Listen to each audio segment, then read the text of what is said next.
শোনো, পশু লাগিয়েছো, ভয় পাবে না, ঠিক আছে?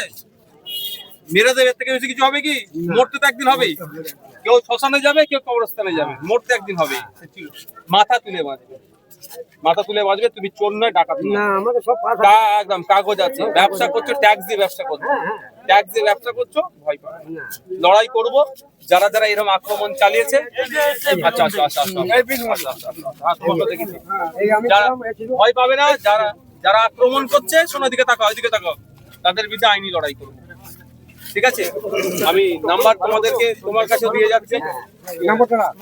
তোমার ব্যবসার কাগজ আছে তো, ভয় পাচ্ছ কেন? তুমি এই ব্যবসা করার জন্য তুমি ট্যাক্স দিচ্ছ সরকারকে, হ্যাঁ, ঠিক আছে? ওদের যারা অন্যায় করেছে, অন্যায়কারীদের বিরুদ্ধে আমাদের লড়াই। ওই ব্যক্তির বিরুদ্ধে আমাদের লড়াই, এটা মাথায় রেখো। ওই ব্যক্তিগুলো যারা 25-26 জন আপনাদের আক্রমণ করেছে, তাদের বিরুদ্ধে আমাদের লড়াই, অন্য কারোর বিরুদ্ধে আমাদের লড়াই নয়। এটা আমাদের কিন্তু মাথায় নিয়ে চলতে হবে, ঠিক আছে? ভয় পেও না। বীরভূমে কোথায় বাড়ি? ঠিক আছে, কি বলছি বুঝতে পেরেছো? ভয় পেও না। হ্যালো, নারায়ণ থাকবে। তারপরে কালকে সারাদিন থানাতে দিচ্ছে কি বলবো, 6 জন ছিলাম আমরা, কোনো থাকা দরকার নেই, এলাকা বুক করে গেল। আর আমাদের আরেকজন মহিলা তারপরে আমাদের রয়েছে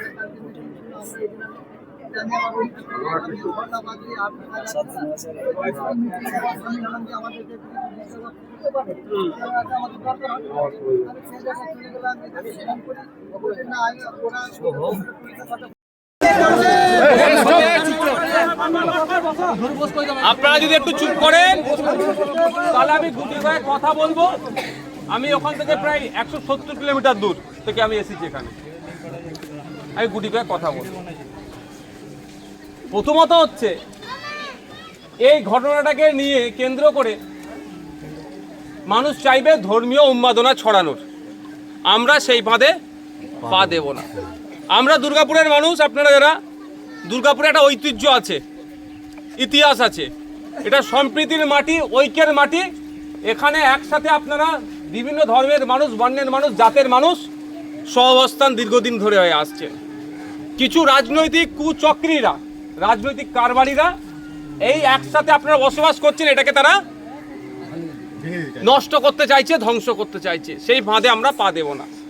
এবার আসা যাক, যারা এই কাণ্ডর সাথে যুক্ত, তাদের প্রত্যেকের সর্বোচ্চ শাস্তির দাবি আমরা করছি এবং শাস্তির ব্যবস্থা করতে হবে। ওই লোক দেখানো দুজনকে অ্যারেস্ট করে যদি মনে করে এখানকার প্রশাসন, এখানকার এমপি যারা আছেন শাসক দলের, যে এদেরকে বুঝিয়ে দেবো দুজনকে অ্যারেস্ট করে নিয়েছি, এই গল্প অন্তত আমি শুনবো না। যারা যারা যুক্ত ছিল, ধর্মীয় বিদ্বেষ ছড়ানোর চেষ্টা করেছে, যারা ওখানে বিদ্বেষ ছড়িয়েছে, যাদের কথা দিয়ে দুটো জাতের মধ্যে লড়াই যে কোনো টাইম লেগে যেতে পারত, ধর্মীয় স্লোগান বলতে বাধ্য করেছে এবং অকথ্য ভাষায় গালিগালাজ করেছে, যা তুলে নোংরা ভাষায় কথা বলেছে, এখানে কথা বলে শুনলাম যারা আছে এখানে, বললো যতটুকু।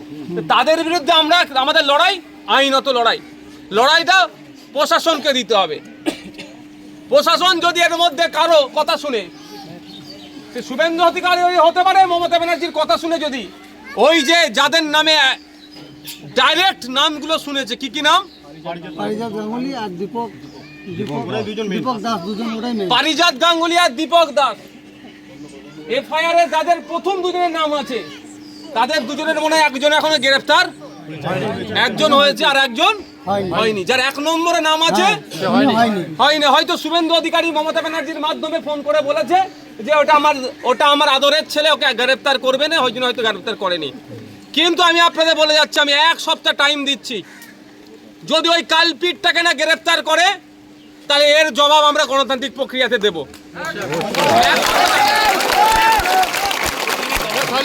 আমি 1 সপ্তাহ টাইম দিচ্ছি, প্রশাসনকে সময় দিতে হবে।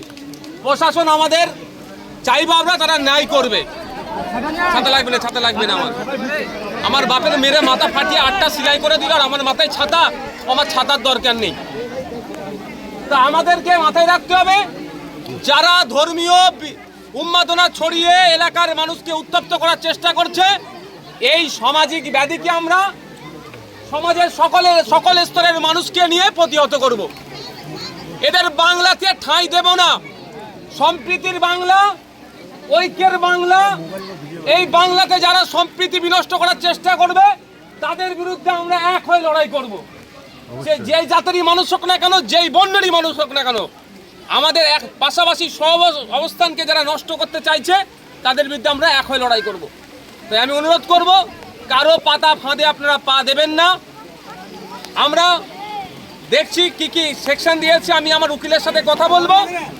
সেকশন যদি অ্যাড করার দরকার হয়, প্রয়োজনে সেকশন অ্যাড করার জন্য আমি কোর্টে যাব, আপনাদের বলে যাচ্ছি।